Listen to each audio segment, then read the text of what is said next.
बिस्मिल्लाहिर्रहमानिर्रहीम। अस्सलाम वालेकुम नाज़रीन, आप देख रहे हैं 92.8 विद सादिया अफजाल। नाज़रीन, एक तरफ खैबर पख्तूनख्वा में पाकिस्तान के सूबे में 17 अजला में बल्दियाती इंतखाबात के लिए आज पोलिंग हुई।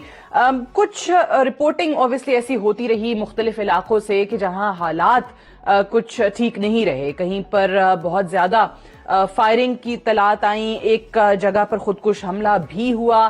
फिर शिबली फराज जो कि विफाकी वजीर हैं और वो अपने घर से वापस आ रहे थे दर आदम खेल के करीब, पहले तो ये खबर आई कि शायद उनकी गाड़ी पर फायरिंग हुई है, लेकिन बाद में पता चला कि ये पथराव था। वहां पर कुछ लोग थे और अदम बर्दाश्त का जो मुजाहरा किया गया वो हमने देखा। और साथ ही साथ इस इलेक्शन के हवाले से तो बात करेंगे ही कि क्यों ये हालात रहे वहां पर। आज पूरा दिन अपोजिशन की पार्टीज भी इल्जाम लगाती रहीं, पाकिस्तान तहरीक इंसाफ की हुकूमत के खिलाफ प्रेस कॉन्फ्रेंसेस करती रहीं कि वहां पर धांधली की गई है। और पीटीआई के हवाले से उनकी इन तमाम इंतजामात को लेकर आज बिलावल साहब ने भी काफी सख्त इल्जामात लगाए हैं, उन पर भी बात करेंगे।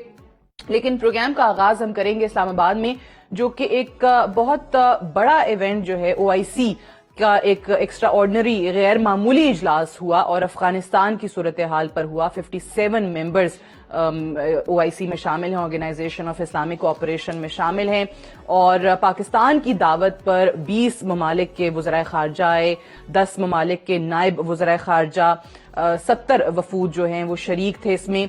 और एक कामयाबी इस लिहाज से भी है कि 1974 के बाद पाकिस्तान इसको होस्ट कर रहा है। ये ऑर्गेनाइजेशन की ये जो समिट है ये पाकिस्तान में हुई है 41 बरस के बाद। जो वहां पर अफगानिस्तान को लेकर सूरत हाल है उस पर सभी ने तकरीबन अपने खदशात का इजहार किया, अपने कंसर्न्स का इजहार किया। वजीर आज़म इमरान खान जो हैं आज उन्होंने भी इस पे बात की और ये कहा कि अफगानिस्तान ने जितना सफर किया है उतना किसी और मुल्क ने नहीं किया।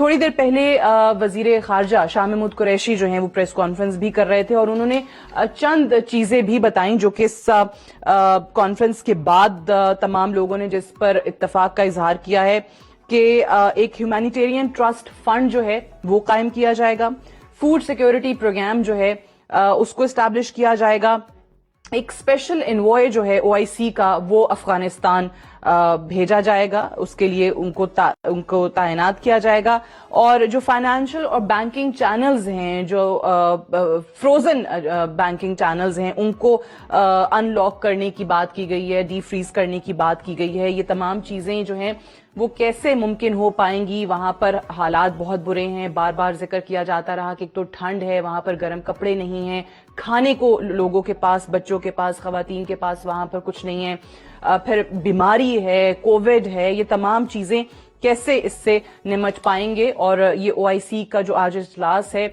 इसकी क्या इंपॉर्टेंस है, इस पर बात करने के लिए पहले मैं आगाज करूंगी एम्बेसडर तस्नीम असलम साहिबा से, साबिक सफीर और साबिक तर्जमान दफ्तर खारजा।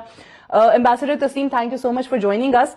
सबसे पहले तो ये बताइएगा कि 41 साल के बाद पाकिस्तान का इस इजलास को होस्ट करना डेफिनेटली एक सफारती कामयाबी तो है, बट अदरवाइज जो अफगानिस्तान के लिए ये सब कुछ किया गया, आपको लगता है कि वाकई इसमें सिर्फ और सिर्फ प्रेस कॉन्फ्रेंसेस या खिताबात या दावों से और वादों से हट के कुछ टैंजिबल निकल पाया?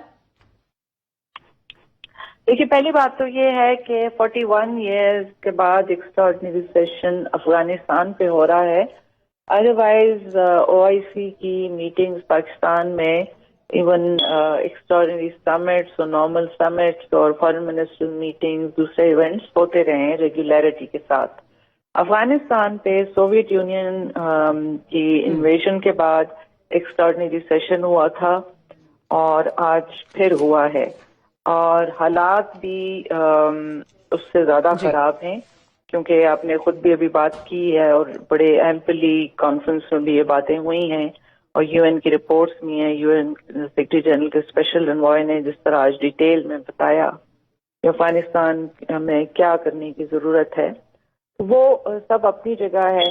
जी, आप देखें कि पहली बात तो ये है कि ये हम तो सितंबर से वार्न करते आ रहे हैं, पाकिस्तान दुनिया को अलर्ट कर रहा था कि अफगानिस्तान में एक ह्यूमैनिटेरियन अलमिया जन्म ले रहा है, यूएन की आप अगर देखें तो सितंबर से उनकी भी वार्निंग्स अलर्ट इशू हो रहे हैं कि अफगानिस्तान में हालात बहुत खराब होने वाले हैं, क्योंकि उनका जो भी पैसे थे वो उनके एसेट्स फ्रीज कर दिए गए, उनके बैंक्स को बिल्कुल डिसफंक्शनल कर दिया गया, और इसके अलावा 75% उनका जो बजट था वो बाहर से आता था, वो सब चीजें एकदम से सब बंद हो गई।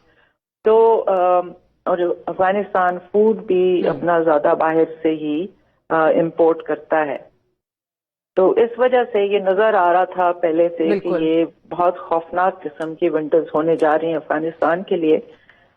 जहां तक फर्क का ताल्लुक है, जाहिर है कि जो लोग पिछले 20 साल से अफगान शादियों पे, अफगान जनाजों पे बमबारी करते रहे, उनके लिए शायद ये कोई बड़ा मसला नहीं होगा, लेकिन पाकिस्तान जैसे मुल्कों, बाकी नेबर्स के लिए और जनरली मुसलमान मुल्कों के पॉपुलेशंस के लिए ये बड़ा मसला है, और सबसे बढ़ के अफगान के लिए। बिल्कुल यहाँ पे कहा जाता है कि हम ठीक है, ये ऑब्वियसली ओआईसी को लेकर जैसे माजी में भी लोगों के खदशात रहे कि एक खामोश तमाशाई का किरदार ओआईसी ने अदा किया, या बड़े लोग ये बात करते थे कि नॉन फंक्शनल होकर रह गई है, बड़े बड़े मुसलमान ममालिक के क्राइसिस में जो है वो कहीं कुछ ठोस नहीं कर पाए। अब ऑब्वियसली ये अफगानिस्तान की सूरत हाल पर है, इसमें जो चीजें सामने आई हैं, जिस पर एटलीस्ट इत्तेफाक हुआ है वो भी हमने देख लिए। लेकिन एम्बेसडर साहब मुझे ये बताइए कि अब जिस तरीके से आपने अभी खुद भी जिक्र किया, आज शाह महमूद कुरैशी साहब भी प्रेस कॉन्फ्रेंस में जिक्र कर रहे थे कि जो बैंकिंग चैनल्स हैं, जो फाइनेंशियल चैनल्स हैं, उनको खोला जाए, उनको अनलॉक किया जाए। अब उस पे आप अमेरिका को या कैसे कन्विंस कर पाएंगे? ये तो यहाँ पर चलने डिसीजन हो गया है, बट पहले थोड़ी ये आसान होगा? थोड़ी सी सादिया, थोड़ा सा ओआईसी के डिफेंस में अगर हम क्रिटिसिज्म पे आए तो आज तक यूनाइटेड नेशंस सिक्योरिटी काउंसिल ने क्या किया है, कश्मीरियों के लिए क्या किया है, फलस्तीनियों के लिए क्या किया है, कितनी ज्यादा फेलियर्स हैं उनकी भी। ओआईसी आपको डिवाइडेड नजर आई है, क्योंकि अनफॉर्चुनेटली चाहे वो सीरिया हो, चाहे वो यमन हो, वहां पे मुसलमान ममालिक खुद ही पार्टीज थे। तो ओआईसी उसमें जब मेंबर स्टेट्स एग्रेसर्स हों और एग्रीव्ड हों तो फिर बड़ा मुश्किल हो जाता है कि ओआईसी कोई पोजीशन ले सके। लेकिन जहां तक बाकी मामलात हैं उससे ओआईसी नहीं, ये बात आपकी दुरुस्त है कि आज तक अक़वाम मुत्तहिदा ने, यूनाइटेड नेशंस ने कौन सी ऐसी चीजें, उनकी बहुत सारी करारदादें हैं जिस पर अमल दरामद नहीं हो सका, तो ओआईसी के लिए भी ऑब्वियसली मुश्किल है। तो एक सवाल जरूर एम्बेसडर साहबा मैं करना चाहूंगी आपसे कि आज ओआईसी के सेक्रेटरी जनरल भी मौजूद थे एक प्रेस कॉन्फ्रेंस। जी फरमाइए। जी, मैं ये कह रही थी कि अभी जो हालात हैं, ओआईसी के सेक्रेटरी जनरल भी एक प्रेस कॉन्फ्रेंस में मौजूद थे, और वहां पर उनसे एक सवाल भी किया गया कि ये ज्यादा से ज्यादा इस कॉन्फ्रेंस में जाहिर है प्लेजेस सामने आएंगे, तो अभी आपने फंड एक इस्टेब्लिश किया है, उस फंड में कितने पैसे आए हैं, कितना फंड इकट्ठा हो चुका है? तो उनका जवाब ये था कि अभी नहीं इस तरीके से प्लेजेस सामने आए या कोई फंड जो है वो हम नहीं बता सकते, क्योंकि हमारा जो अफगान ऑफिशियल्स हैं, अफगान अथॉरिटीज हैं, उनसे राब्ता नहीं है। वहां से पता चलेगा कि क्या जरूरत है, क्या नीड है, और उसके बाद जो है वो ये दीगर ममालिक अपने प्लेजेस सामने रखेंगे। ये बात बड़ी अजीब सी लगती है, देना तो एक तरफ, लेकिन आपको लगता है कि वाकई असल टास्क है कि वहां लोगों तक वो चीजें पहुंचे? जी देखिए, एक तो पहली बात है कि अफगान डेलीगेशन यहाँ मौजूद था। कंसर्न पार्टी जो है, जो अफगान लोग हैं, उनकी जो हुकूमत है, आप उसे तस्लीम करें या ना करें, लेकिन उनकी इस वक्त पूरे अफगानिस्तान पे रिट है, और वो यहाँ कॉन्फ्रेंस में मौजूद थे, और उनकी बायलैटरल मीटिंग्स भी हुई होंगी।